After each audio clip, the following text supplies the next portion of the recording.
할렐루야. 우리 합동여러분도 영상에 나온 것처럼 맛도 좋고 친절한 그런 맛집과 같은 교회가 되기를 원합니다. 자, 바울의 회심이라는 제목인데 정확하게는 바울이 되기 전에 사울의 회심이 맞죠. 자, 우리네 인생은 개회사 때 말씀드린 대로 반복의 연속입니다. 1년이 그렇고 하루하루가 늘 똑같은 일을 반복하며 사는 것 같아요. 좀 지겨울 때가 있죠.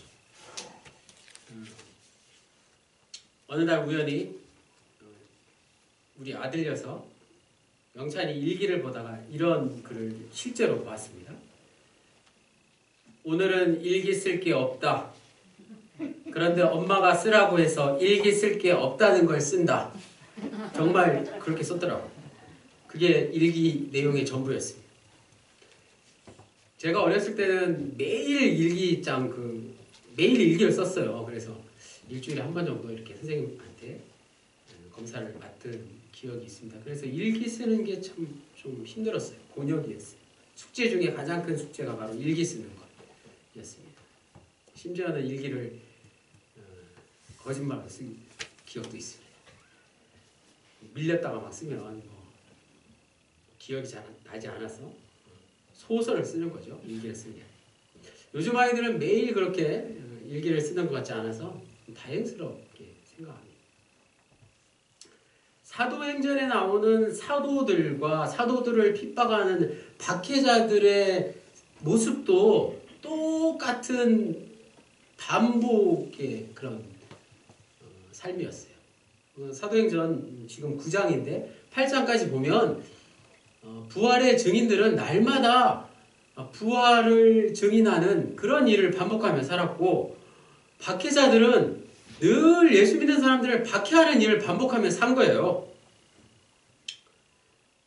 여기서 뭐가 중요한지 우리가 알 수 있죠. 우리의 인생은 무엇을 반복하며 사느냐, 그게 중요한 것이죠.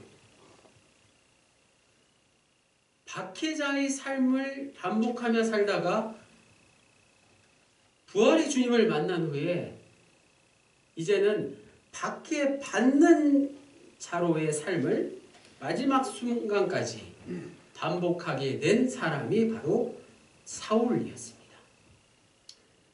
위대한 사도이자 전도자 바울의 회심에 대한 이야기 속으로 들어가 보겠습니다. 1절에 사울이 주의 제자들에 대하여 여전히 위협과 살기가 등등하여 대제사장에게 가서, 영어 성경에 보았더니 Saul was still breathing 이렇게 번역이 되어 있더라고요. breathing은 숨을 쉰다는 뜻이죠. 사울은 뭘로 숨을 쉬었다고요? 사도들에 대한 살해 위협으로 숨을 쉬며 산 거예요. 그만큼 사나 죽으나 자나깨나 사도들을 죽이려는 혈기가 가득했다는 것이죠. 사도행전 7장, 7장 후반부부터 8장 전체에 바로 스데반의 죽음이 나오죠. 스데반의 죽임당함을 사울은 당연한 것으로 여겼고, 초기 교회 공동체를 잔멸하여서 쑥대밭으로 만들었습니다. 예수 믿는 사람들은 이 사울 때문에 옥에 갇히거나 뿔뿔이 흩어졌어요.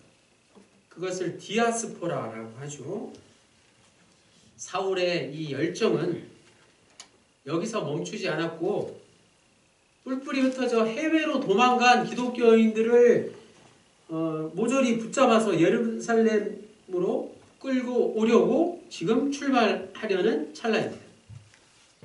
2절에 다메섹 여러 회당에 가져갈 공문을 청하니 이는 만일 그 도를 따르는 사람을 만나면 남녀를 막론하고 결박하여 예루살렘으로 잡아버려 함이라. 다메섹은 고대 수리아, 현재 시리아라는 나라의 수도죠. 예루살렘으로부터 약 240km 떨어져 있는 도시입니다. 거기까지 가는데 약 일주일 정도 소요되고, 당시 그곳에 많은 유대인 회당들이 생기기 시작했습니다. 그곳을 중심으로 기독교인들이 숨어서 이제 함께 신앙생활을 하고 있었던 것으로 추측됩니다. 사울은 예루살렘 공회에 공문을 발부받아 그 수리아 회당에 있는 기독교인들을 색출하여 잡으려고까지 했다는 사실입니다. 얼마나 집요합니까? 얼마나 열정적입니까? 이런 적극적이고 대단한 열정의 박해자의 모습은 사울의 열정은 자기 자신만의 열정이었다는 게 안타까운 일이었어요. 그 열정이라는 것은 잘못하면 자기 자신만의 열정으로 끝날 수 있다는 것입니다. 다른 사람에게 피해를 주든 말든 자기 자신만 열정을 내면, 열정을 다하면 되는 게 아니라는 것이죠. 이러한 사울의 열정은 부활의 주님을 만난 이후에 영혼을 살리는 복음의 열정으로 변화되었습니다. 그래서 열정이라는 단어, 영어 단어에 패션도 있고 한데 인수지즘이라는 좀 어려운 단어가 있는데 그 단어의 어원이 바로 이 헬라어 엔데오스에서 파생된 단어죠. 열정이라는 단어. 인수지즘. 엔은 뭐뭐 안에라는 뜻이고 데오스는 코람 데오 할 때 우리가 잘 아는 하나님이라는 뜻이에요. 그래서 진정한 열정은 어떤 거라고요? 내가 하나님 안에, 하나님이 내 안에 계실 때 비로소 자기 열정이 아니라 모든 사람들이 보기에 아름다운 열정이 된다는 그런 말입니다. 3절에 사울이 길을 가다가 다메섹에 가까이 이르더니 호련히 하늘로부터 빛이 그를 둘러 비추는지라. 다메섹 도상에서 사울은 큰 소리와 함께 눈이 멀도록 환한 빛으로 목숨이 위태로운 지경에 처했습니다. 빛과 소리는 사람의 목숨을 위태롭게 할 수 있다는 거예요. 하늘로부터 내리는 그 빛은 말 그대로 하나님을 상징하는 것이기 때문에 그렇습니다. 고대 사람들은 하나님을 만나는 것은 곧 죽음으로 여겼습니다. 다메섹 도상에서 이러한 심상치 않은 분위기를 직감적으로 알아낸 사울은 그 빛이 하나님이시다. 하나님을 뵙는 것은 이제 나는 곧 죽게 되었다라고 생각했습니다. 그런 그가 내민 첫 번째 말이 무엇이었을까요? 그는 그런 위기 상황 가운데서도 주여 누구시니까? 라고 하나님을 주로 인정하는 동시에 하나님은 누구신가? 라는 질문을 멈추지 않았다는 것이죠. 4절에 땅에 엎드려져 들음에 소리가 있어 이르시되 사울아 사울아 내가 어찌하여 나를 박해하느냐 하시면 사울이 바울로 바뀌게 된 것은 하나님의 직접적인 나타나심을 통해서 이루어졌다는 사실이에요. 오늘 본문은 흔히 성경에 그 표제에도 나와 있지만 사울이 회개하다라고 제가 가진 성경에는 나와 있는데 사울의 회심, 바울의 회심이라고 잘 알려져 있습니다. 하지만 이 말씀은 바울이 자기 자신의 잘못을 뉘우치는 게 아니라는 말씀이죠. 4절 말씀. 하나님이 바울을 변화시킨 게 더 정확한 표현입니다. 더 정확한 말씀입니다. 박영선 목사님의 하나님의 열심이라는 유명한 기독교 서적에 나오는 내용을 참고로 읽어드리겠습니다. 바울은 예수님과 정반대편 곧 예수님을 가장 대적하는 자리에 있었는데 그런 그가 후에는 예수를 전하는 사도가 됩니다. 이러한 급격한 변화는 무슨 일로 말미암은 것일까요? 흔히 이야기하듯 바울의 회심일까요? 아니요. 바울은 회심했다고 볼 수 없습니다. 어느 날 갑자기 예수님이 바울에게 나타나서 그를 뒤집어 놓으신 게 맞습니다. 바울은 살기가 등등하여 예수 믿는 자들을 잡으러 가다가 어느 날 갑자기 예수님으로 말미암아 뒤집어진 것입니다. 그가 회개해서가 아니라 예수님이 돌연히 바울에게 나타나셔서 그를 변화시킨 게 맞습니다. 바울에게는 주님, 제가 잘못했습니다. 같은 뉘우침이 없었습니다. 예수님이 바울 앞에 나타나서 그를 뒤집어 변화시키셨습니다. 예수님에게 힘껏 박치기 한 바울은 정반대쪽으로 세게 튕겨져 나가며 반항했습니다. 이것이 다메섹 도상의 바울이었습니다. 여기서 마침내 예수님을 힘껏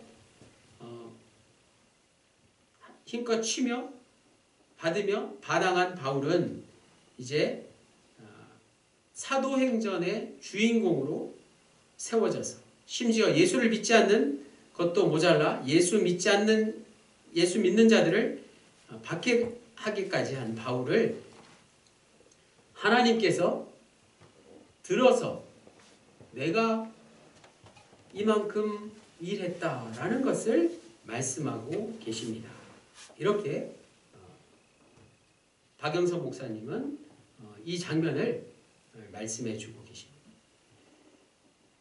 5절에서 6절, 오늘 말씀에서 가장 중요한 말씀이죠. 오늘의 요절이기도 하죠.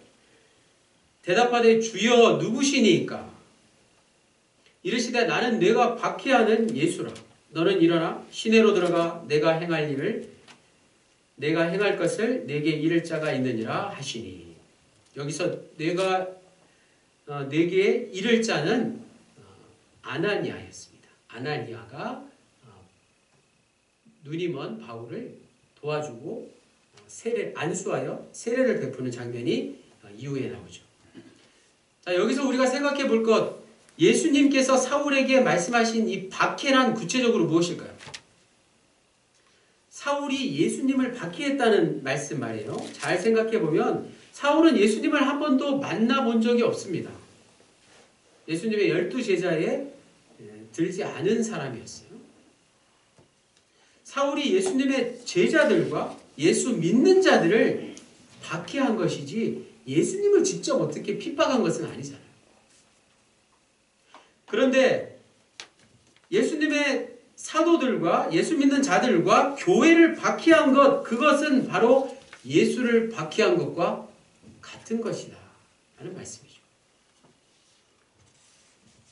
그래서 세상 사람들이 교회를 욕하거나 예수 믿는 사람들을 욕하는 것, 그게 결국은 누구를 박해하는 것이 될까요? 예수님을 박해하는 것과 마찬가지라는 뜻입니다. 이처럼 의기양양했던 사울의 자기 열정의 마지막 순간은 한마디 질문으로 끝나고 말았습니다. 빛 가운데 예수님의 음성을 듣는 순간 사울은 이렇게 질문했다는 사실. 주여 누구시니까? 주여 누구시니까? 이 아주 간단하고 이 짧은 질문에 핵심적인 아주 중요한 것이 담겨져 있습니다. 이 질문과 함께 바울의 열정은 복음의 열정으로, 사울의 잘못된 자기 열정은 많은 사람들을 살리는 복음의 열정으로 바뀌게 된 것입니다.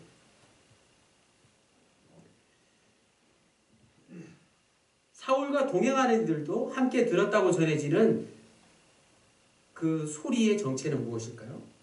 그것은 천둥 소리보다 더 크고 깊은 심연에서 울리는 소리였을 것입니다. 어쩌면 보통 사람들은 잘 듣지 못하는 그런 소리였을 것입니다. 그런데 그 소리는 오늘 본문을 자세히 보시면 사울의 질문 앞에도 나왔고 질문 뒤에도 이어졌습니다. 박해의 대상에서 비롯된 것이기 때문에 박해의 장본인인 사울은 정신을 차리지 않을 수 없었던 것입니다.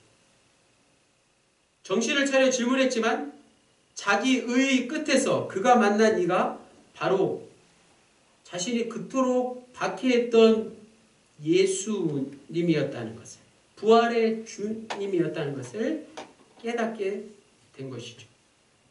그러자 부활의 주님께서 사울의 귀와 눈을 열어주셨습니다.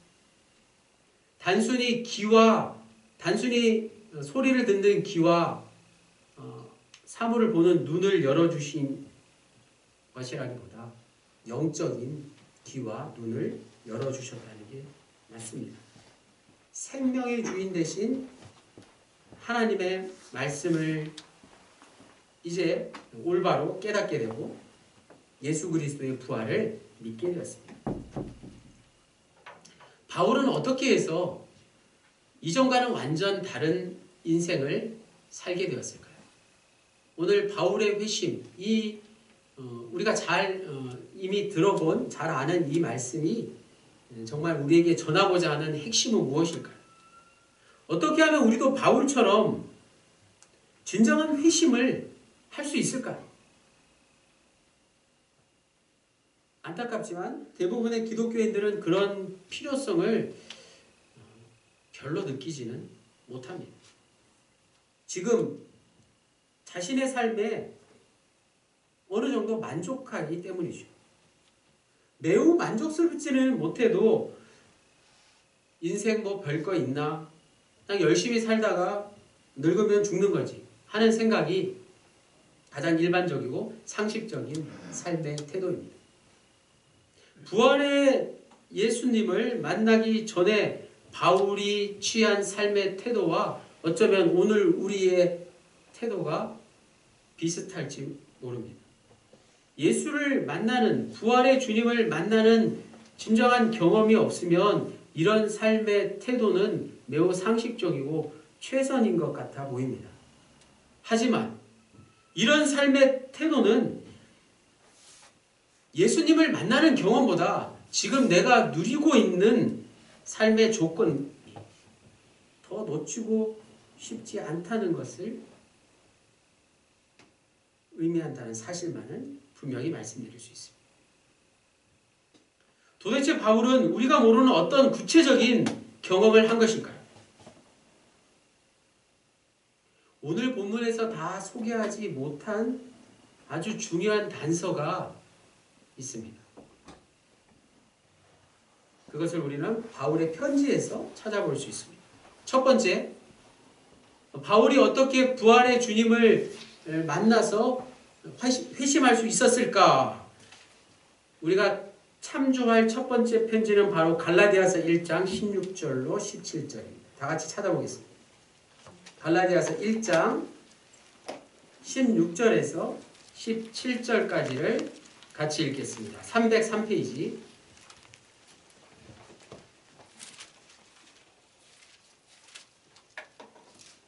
갈라디아서 1장 16절, 17절 다 같이 읽습니다. 시작. 그의 아들을 이방에 전하기 위하여 그를 내 속에 나타내시기를 기뻐하셨을 때에 내가 곧 혈육과 의논하지 아니하고 또 나보다 먼저 사도된 자들을 만나려고 예루살렘으로 가지 아니하고 아라비아로 갔다가 다시 다메섹으로 돌아오노라. 아멘. 18절에는 3년이라는 기간도 언급하고 있죠. 자, 아라비아에서 바울이 3년을 보냈다는 것을 갈라디아서에 언급하고 있습니다. 아라비아, 우리가 아는 아라비아 반도, 그곳에서 바울이 경험한 게 무엇이었을까요? 여기서 아라비아는 구체적으로 성서학자들에 의하면 다메섹 남쪽과 요단강 동쪽에 있는 나바테아 왕국으로 추정합니다.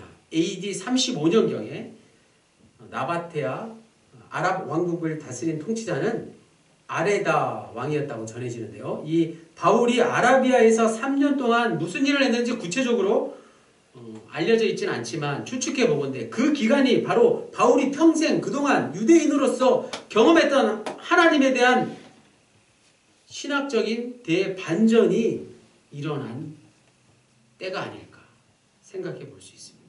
3년 동안 아라비아에서 정말 하나님과 깊은 대화를 하면서 하나님을 진정으로 경험한 것이죠. 그래서 바울은 회심 직후 다메섹을 급히 떠나야 했던 것이죠. 사도행전 오늘 본문 19절 이하에 보면 그 이야기가 자세하게 나옵니다. 아나니아에게 안수를 받은 후에 예수님을 하나님의 아들이라고 선포하면서 여러 날 동안 제자들과 함께 다메섹에서 머물렀습니다. 전도를 한 거죠. 하나님의 말씀을 전한 것입니다.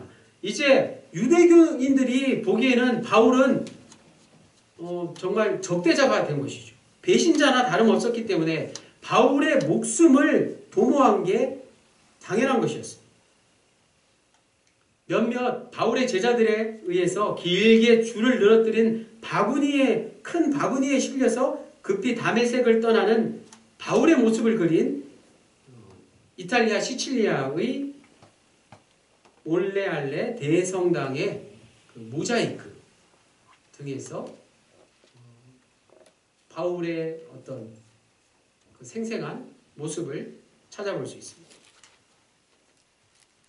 두 번째 참조할 편지는 고린도전서 15장 10절입니다. 바울이 부활하신 주님을 어떻게 경험했느냐 두 번째 편지에서 이렇게 전하고 있죠. 고린도전서 15장 10절은 하나님의 은혜를 말하고 있습니다. 우리가 잘 아는 말씀이에요. 나의 나된 것은 하나님의 은혜다 라고 경험한 것이죠. 하나님의 은혜다라고 고백한 것입니다. 그렇다면 우리네 인생살이에서 하나님의 은혜라는 표현보다 더 높은 경지는 없는 것이죠. 바울을 이렇게 변화시켰다는 사실을 볼 때 말입니다. 하나님의 은혜는 사울을 바울로 변화시킬 수 있는 것이기에 이 세상에 이것보다 더 강력한 게 무엇이겠습니까? 바울이 하나님의 은혜를 말할 때 그의 영혼은 부활 생명의 충만함으로 가득했을 것입니다. 자신의 운명이 하나님으로부터 선물로 받은 것이기 때문에 이제 더 이상 세상의 방식으로는 어떤 성과가 날 것인가에 대해서 신경 쓰지 않게 된 것이죠. 두 손에 든 조그만 씨앗을 보면서 하나님께서 주신 생명이 깃들어 있음을 깨닫는 농부의 마음과 같은 것입니다. 두 손에 든 조그만 새싹 하나를 보면서 농부가 이 새싹이 커서 큰 나무가 되어서 많은 열매를 맺게 될 것이라는 것을 생각하는 것처럼 농부는 그저 씨앗을 심기만 할 뿐 싹이 나고 꽃이 피고 열매를 맺는 것은 하나님께서 하시는 일입니다. 생명을 주시는 이가 누구신지를 진정으로 아는 농부는, 그것을 정말 아는 농부는 수학에 연연하지 않는다는 사실입니다. 물론 모든 농부가 다 그런 건 아니죠. 수학에 신경을 왜 쓰지 않겠습니까? 하지만 생명을 창조하시고 생명을 풍성하시게 하시는 일은 농부 자신이 하는 게 아니라는 사실입니다. 하나님이 하시는 일이라는 거예요. 세상은 늘 우리를 향해서 어떤 성과를 내라고 압박하고 때로는 유혹합니다. 거기서 우리의 몸과 영혼은 지치고 피곤하죠. 바울은 부활의 예수님을 만난 후로 자신의 삶이 하나님의 은혜라는 사실을 깨닫고는 이전과는 완전 다른 마음을 갖게 된 것입니다. 오늘 말씀의 제목 바울의 회심, 사울의 회심은 또 그 당시 초기 기독교의 수많은 회심자들의 삶은 바로 오늘 우리에게 이렇게 외치고 있습니다.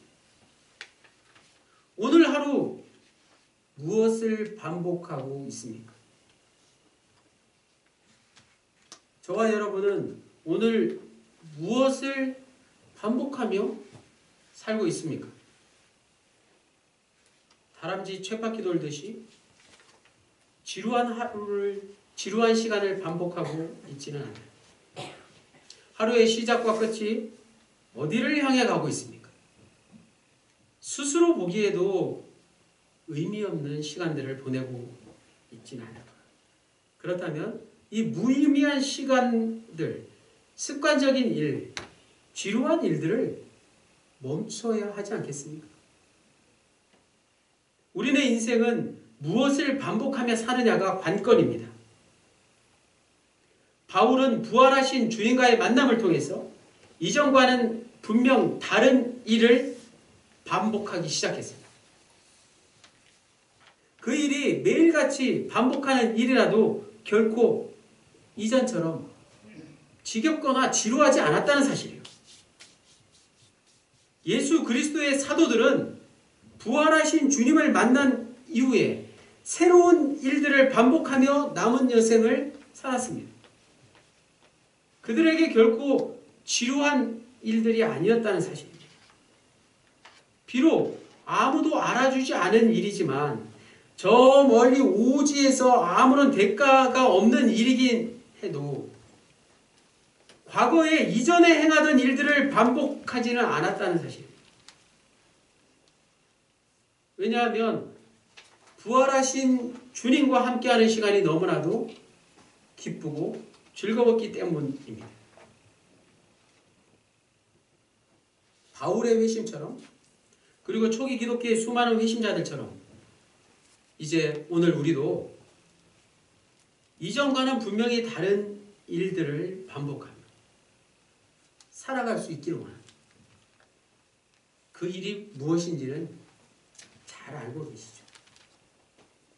이전과는 분명히 다른 부활의 주님과 함께하는 삶을 살아가시는 우리 모두가 되시기를 주님의 이름으로 간절히 축원합니다. 기도드리시겠습니다. 주님, 두 번 다시 이전의 잘못을 반복하지 않겠다고 다짐합니다.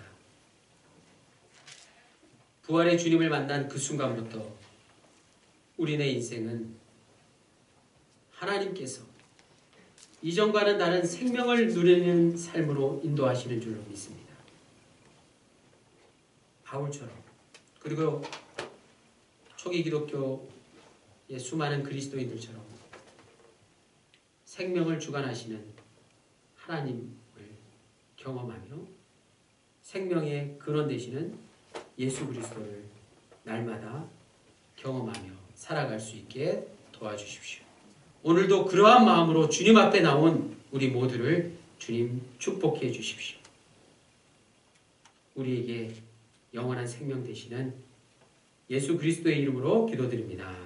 아멘.